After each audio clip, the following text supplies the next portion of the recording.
They say that when you lose hope, you lose everything. When you give up hope, you've lost everything. So there's always hope. When you have hope, you have everything, man. When you have hope in Allah subhanahu wa ta'ala, you have everything, man. You have everything that you could ever possibly need. I don't care who likes me. I don't care who respects me. If I have favor with Allah subhanahu wa ta'ala, man, forget you. Seriously. I don't need you to give me my dignity. Allah subhanahu wa ta'ala has given it to me. Because on the flip side of this, ArRasul sallallahu alayhi wa sallam said, but whosoever seeks to be pleasing to Allah, even if it's at the displeasure of the people, that means I do what Allah likes, I don't care who likes it. I don't care if my boss doesn't like it. I don't care if my neighbors don't like it. I don't care if my family doesn't like it. I don't care if my wife doesn't like it. I don't care if my parents don't like it. I don't care who doesn't like it. I do what Allah likes and nothing else.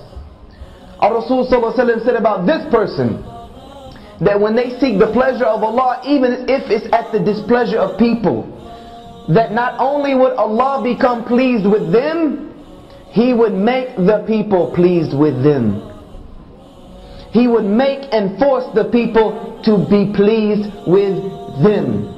And this is the promise of ArRasul sallallahu alayhi wasallam. And we know ArRasul sallallahu alayhi wasallam spoke nothing but the truth. So ArRasul sallallahu alayhi wasallam is saying that if you seek to be pleasing to Allah, that means I don't care who doesn't like the fact that it's time for me to make salah. I don't care what you got going on. I don't care if it's time for whatever it is else that's going on. It's time for me to pray. I'm praying. Dropping everything and I'm making salah. I'm not waiting to the end of the day and I go home and make Dhuhr, Asr, Maghrib, Isha, jum'ah. I don't know where fiqh book you read that. But this is a fool's way of making salah, man. Allah has said in the Qur'an that He has prescribed salah at fixed times. Not with the exception, unless you're working. Unless you're going to school. I don't know if that tafsir or that explanation is out there, but inshallah I don't know everything. I don't care what my boss thinks. I don't care if I go to this job interview wearing this hijab. Yeah, maybe they don't hire me. But if they don't hire me because I'm wearing a hijab, I don't need that job anyway. That's a job I don't need anyway. Because if they don't want me to wear a hijab, they certainly not going to let me pray. They certainly not going to let me go to jum'ah. They certainly not going to let me do anything that resembles the action of a Muslim. So why would I even waste my time? That to me I would wear it everywhere, every job interview I went, just to see if this is a job I want to take or not. If you hire me with this, then maybe we might be able to work with something. Or you don't want to hire me because I have a lihya. Or I'm telling you that on Fridays I have to go to Jummah. They're like, oh wait a minute, Friday is Jummah. Come on man, this is the middle of the day, you can't just leave work. Be like, look here man, I'll work morning time, I'll work night time, I'll work overtime, I'll work weekend time, I'll work Christmas, Thanksgiving, New Year's, I'll work any other time, but Friday at noon is Allah's time. See ya. I'm out of here. No matter what you say. When we begin to think like this, Allah subhanahu wa ta'ala will begin to change your life, and He will begin to change our condition. And I'm not telling you this just from reading in some books. I'm telling you this because I have put it to the test over and over and over again. I wouldn't be here right now doing what I'm doing if I didn't put it to the test. I've done it, and I've seen over and over again how Allah subhanahu wa ta'ala never abandons His slave when His slave turns to Him. Never, ever, without a doubt.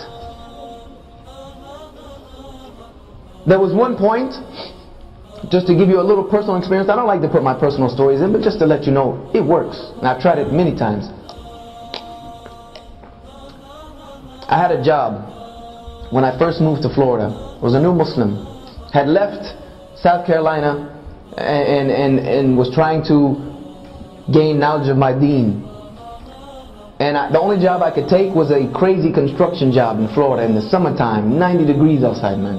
95 degrees with the humidity at like 87%. Outside dying, man. I'm not made for this type of stuff. And on Friday, but I was doing it because this was the only job I can find, and I know that Allah subhanahu wa ta'ala will take care of me. I went on Friday and told my boss, look, I gotta go to jum'ah. I gotta go. I'm gonna take a long lunch today, but I'll stay late. He was like, no, man, there's no leaving. You don't leave this work site. I'm like, look, this is my religious obligation. I have to go to the jum'ah on Friday. He was like, look, if you leave the job, then you're fired. I said, well, I'll see you in 2 weeks to get my check, because I'm out. And I left. I just left. And I said to myself, Hasbunallahu wa ni'mal wakeel. Allah is sufficient for me, man. I don't need, no. I'm not going to violate my deen because I think I need something from the dunya. So I left, went to Jum'ah, not knowing how I'm going to get another job. Not knowing how I'm going to take care of myself. I went to Jum'ah. And I was leaving Jum'ah, and I made the dua during the two Jum'ah. One of the ones ArRasul is never unheard from Allah subhanahu wa ta'ala. I made one of those. So Ya Allah, my welfare is in your hands.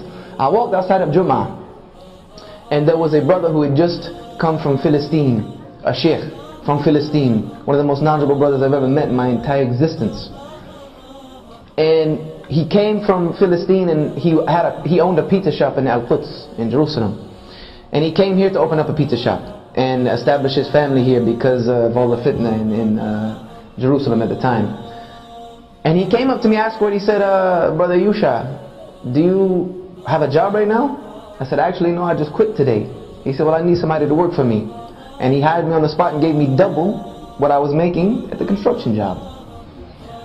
And this is just one instance of about 1,000 that I could give you of how when you put your trust in Allah subhanahu wa ta'ala, He never ever lets you down. Because if He let me down, I wouldn't be able to do what I'm doing right now. I abandoned 3 to 4 martial arts schools I had running full time in Florida, doing well off, had more of the dunya than I knew what to do with, and left it knowing that this is what Allah subhanahu wa ta'ala had for me to do. This was for me to do. I knew this was my calling. I needed to tell these people about Islam, that I'm in this country that I'm from. And Allah subhanahu wa ta'ala has never had me to worry about anything, ever. Alhamdulillahi Rabbil Alameen. When we begin to think like this, that we want to please Allah subhanahu wa ta'ala more than anything else, then Allah subhanahu wa ta'ala will look at us and begin to love us again. He'll begin to love us again. And when He begins to love us again, ArRasul said that the Muslim does good actions so much until Allah loves him. And then when Allah loves him, He will tell the angels nearest to him, I love so and so, so you love them. And those angels will communicate that down to all of creation until the entire creation begins to love this person. This was what ArRasul had. This is what the Sahaba had, and this is why the whole world was given to them. Because the creation loved them. Because even the non-Muslims, whose countries they conquered, loved them so much that when they decided to leave and try to hand the governorship back over to the people would beg them to stay and adopt the deen of their conquerors in mass, until the entire world was willingly under La ilaha illallah Muhammad Rasulullah. Because these Muslims put their priorities in place. Allah came first, everything else came second.